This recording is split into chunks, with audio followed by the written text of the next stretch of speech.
নিশ্চিতভাৱে এই মুহূৰ্তত মই উপস্থিত আছোঁ ১ নং কাউলীৰ কলবস্তি গাঁৱত আৰু এই অঞ্চলটোৰ কাষেৰে বৈ যোৱা যি ভূটানৰ পৰা বৈ অহা মটকা নদী, সেই মটকা নদীয়ে বিগত কেইবাটাও বছৰ জুৰি এই অঞ্চলটোত আচলতে গৰাখহনীয়াৰ সৃষ্টি কৰি আহিছে আৰু গৰাখহনীয়াৰ ফলত ইতিমধ্যেই এই অঞ্চলটোৰ মাজেৰে বৈ যোৱা যিটো এটা মূল পথ, এটা PWD পথ আছিল, এই পথটোৰ ইতিমধ্যে বহুখিনি অংশ ইতিমধ্যে নৈৰ বুকুত যা গৈছে। সমান্তৰালভাৱে এই ইয়াৰ কাষৰীয়া যিসমূহ গাঁও আছে, গাঁওসমূহৰ যিকেইটা পৰিয়াল গৃহ আছে, পৰিয়াল গৃহকেইটাৰ ওপৰতো এতিয়া কিন্তু এক প্ৰকাৰ ভাবুকিৰ সৃষ্টি হৈছে আৰু যাৰ বাবে আজি এই অঞ্চলটোৰ লোকে ওলাই আহিছে। তেওঁলোকে এই নৈখনৰ যিসমূহ খহনীয়া ৰোধৰ বাবে তেওঁলোকে ইয়াত ওলাই আহিছে আৰু সমান্তৰালভাৱে ৰাইজৰ সৈতে এতিয়া যি এই অঞ্চলটোৰ সমাজকৰ্মী, যুৱ সমাজকৰ্মী ভজন দাসো ইয়াত আহি তেওঁলোকৰ সৈতে সহযোগ কৰা পৰিলক্ষিত হৈছে। মোৰ সহযোগে দেখুৱাব যে এই নৈখনৰ যি সুঁতি আছে, এই নদীখনৰ মূল সুঁতিখিনি ইতিমধ্যে সলনি কৰি তেওঁলোকে আচলতে এই যি মূল যি ঠাইত আচলতে গৰাখহনীয়াৰ সৃষ্টি হৈছে, এই ঠাইখিনিত তেওঁলোকে কিছু ৰুধিবলৈ তেওঁলোকে চেষ্টা কৰিছে আৰু যিহেতু এয়া স্থায়ী সমাধান নহয়, অস্থায়ীভাৱে হ'লেও তেওঁলোকে ৰাইজৰ তৎপৰতাত আৰু যুৱ সমাজকৰ্মীগৰাকীৰ সহযোগত এনেধৰণে নৈৰ বুকুত আজি তেওঁলোকে পুৱাৰে পৰা এনেধৰণে আচলতে JCBৰে এই নৈৰ খুঁটিসমূহ খলাবলৈ তেওঁলোকে চেষ্টা কৰিছে। যিসকল লোক ইয়াত আহিছে আমি তেওঁলোকৰ সৈতে কিছু কথা পাতিম, কি কাৰণে আজি ৰাইজ ইয়াতে ওলাই আহিব লগা হ'ল। আজি যথেষ্ট সংখ্যক লোক ইয়াত ওলাই আহিছে, এই অঞ্চলটোৰ যিটো সমস্যা দীৰ্ঘদিনীয়া এটা সমস্যা বুলি উল্লেখ কৰিছে। গতিকে এই খুঁটি সলনি কৰিলে স্থায়ী সমাধান নহয়, তাৰ পিছতো কি ধৰণে আশা কৰা গৈছে? নিশ্চয় আমি ধন্যবাদ জনাইছোঁ ND24ক, আপোনালোকে আমাৰ মাজত আহিছে। মানে CC ব্লকৰ এটা ৰাস্তা আছিলে, ইয়াত ১ নম্বৰ কাউলী এইটো কলবস্তিটোলৈকে যোৱা, ইয়াত বহুত পৰিয়াল আছে, প্ৰায় ৩০০মান পৰিয়াল আছে। ইয়াত যথেষ্টভাৱে তেওঁলোকে মানে এই নদীখনৰ পৰা ভাবুকি পায়। প্ৰত্যেক বছৰে গৰাখহনীয়া হয় আৰু দেখিছে ইয়াত PWD এটা ভাল এটা ৰাস্তা, এইটো খহাই লৈ গ'ল, জোকাৰিলে নৈ বয়। ইয়াত আমি উল্লেখ কৰিব লাগিব আমাৰ এগৰাকী যুৱ ব্যৱসায়ী ভজন দাস, তেওঁৰ JCB ইয়াত লৈ আহিছে। তেওঁৰ সহযোগত আমি গোটেইখিনি ৰাইজ ওলাই আহিছোঁ যাতে আমি ইয়াৰ পৰা প্ৰতিৰোধ কৰিব পাৰোঁ। ইতিমধ্যে স্থায়ী সমাধান নহয়, তাৰপিছতো এটা বিজ্ঞানসন্মতভাৱে ইয়াত এটা বান্ধৰ কিন্তু প্ৰয়োজন আছে। নিশ্চয় নিশ্চয়। এই ক্ষেত্ৰত আমি ক'ব লাগিব যে আমি ইতিমধ্যে প্ৰশাসনৰ লগত যোগাযোগ কৰিছোঁ। আমি DC মহোদয়ক খবৰ জনাইছোঁ যাতে ইয়াত এটা স্থায়ী সমাধান হয়। তাৰ কাৰণে আমি চিন্তা চৰ্চা কৰিব লাগিব যাতে ইয়াত মানে স্থায়ীভাৱে এটা বান্ধ নিৰ্মাণ কৰি আৰু যিটো ৰাস্তা, সেই ৰাস্তাটো যাতে মানে সুৰক্ষিত হয়, তাৰ কাৰণে আমি চিন্তা চৰ্চা কৰিব লাগিব। প্ৰশাসনক আমি ইতিমধ্যে জনাইছোঁ আৰু তেওঁলোকে চাগে ইতিমধ্যে আহি পাবহি। ঠিক আছে।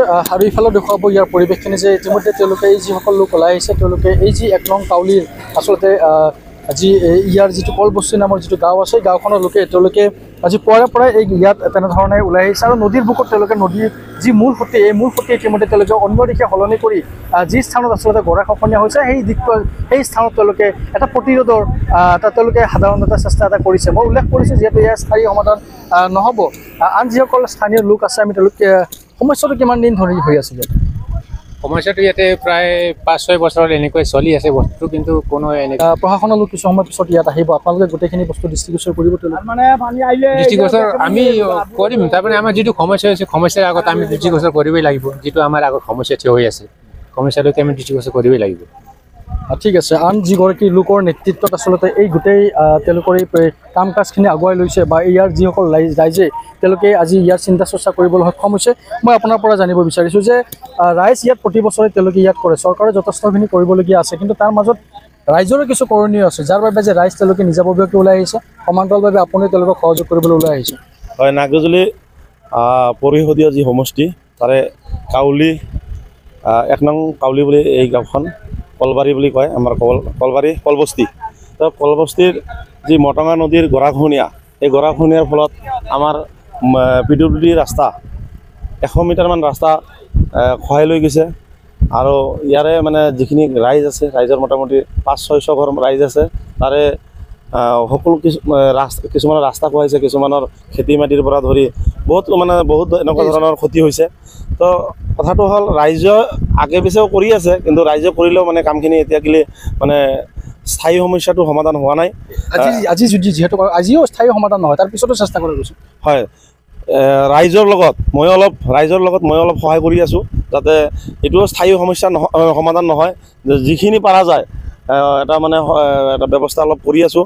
তাৰপিছত আমি প্ৰশাসনৰ লগত যোগাযোগ কৰিছোঁ, অলপ পিছত বোধহয় ইয়াতে জিলা প্ৰশাসনৰ বিষয়ববীয়াসকলে আহিব আৰু আমি বিষয়ববীয়াসকলৰ এই কথাখিনি আমি দৃষ্টিগোচৰ কৰিম। ৰাইজ আৰু মই নিজৰ ৰাইজৰ লগত থাকি দৃষ্টিগোচৰ কৰিম যাতে ইয়াতে স্থায়ী সমস্যা, এই সমস্যাটো স্থায়ী এটা সমাধান হয়, বিজ্ঞানসন্মতভাৱে বান্ধ নিৰ্মাণ হয়।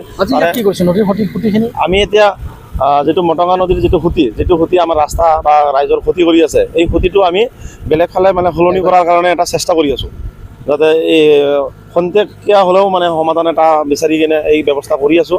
কিন্তু জিলা প্ৰশাসনক আমি অনুৰোধ জনাম, যাতে এই সমস্যাটো স্থায়ী এটা সমাধান হয়। তাৰে আমাৰ মানে ৰাইজৰ লগত ময়ো এটা মানে জিলা প্ৰশাসনক অনুৰোধ এটা জনাম। নিশ্চিতভাৱে। আৰু এয়া হৈছে ভূটানৰ পৰা বৈ অহা মটঙা নদী। আমি যিহেতু দেখোঁ আচলতে বাৰিষাৰ সময়ছোৱাত অতি খৰস্ৰোতাভাৱে নদী বৈ আহে। পৰৱৰ্তী সময়ত এই নৈখনে যিসমূহ আশে পাশে থকা যিসমূহ গাঁও আছে, বিচ্ছিন্ন নৈপৰীয়া অঞ্চল আছে, তেওঁলোকক যথেষ্টখিনি ক্ষতি কৰে। আৰু এই যিটো অঞ্চল আছে, এই অঞ্চলটোত বিগত বছৰসমূহত যথেষ্টখিনি ক্ষতি কৰিছে। কৃষক লোক যথেষ্টখিনি ইয়াত অসুবিধা পাইছে, আৰু যাৰ বাবে আজি ৰাইজ ইয়াত ওলাই আহি সামান্যভাৱে তেওঁলোকে নৈৰ ক্ষতি সলনি কৰিবলৈ চেষ্টা এটা কৰিছে। আৰু এই চেষ্টাৰ কিছু আংশিক সহায় হিচাপে যুৱ সমাজকৰ্মী ভজন দাসো ইয়াত ওলাই আহি এনেধৰণে নৈৰ বুকুত জিচিবিয়ে বৰ্তমান নৈৰ সুঁতি সলনি কৰাৰ এটা প্ৰয়াস কৰি থকা দেখা গৈছে। আৰু কিছু সময় পিছত ইয়াত যিহেতু জিলা প্ৰশাসনৰ লোক আহি উপস্থিত হ'ব, গতিকে স্থানীয় ৰাইজ আৰু যিসকল লোক ইয়াত আছে তেওঁলোকে ইয়াত এই বিষয়বোৰ বস্তুখিনি তেওঁলোকে হয়তো নিশ্চিতভাৱে অৱগত কৰিব। আৰু পৰৱৰ্তী সময়ত বিজ্ঞানসন্মতভাৱে ইয়াত এটা বান্ধ এটা নিৰ্মাণ হ'ব বুলি বৰ্তমান ইয়াৰ যি ৰাইজ আছে, সেই ৰাইজসকলে বৰ্তমান ইয়াত আশা প্ৰকাশ কৰিছে। আৰু এনেধৰণেই বৰ্তমান যি তামোলপুৰৰ উত্তৰাঞ্চলৰ মটঙা নদী, সেই মটঙা নদীৰ মাজত কৃষক লোকে বা স্থানীয় যেনেধৰণে বান্ধ তেওঁলোকে এক প্ৰকাৰ অস্থায়ীভাৱে দিয়াৰ বাবে তেওঁলোকে চেষ্টা অব্যাহত ৰাখিছে।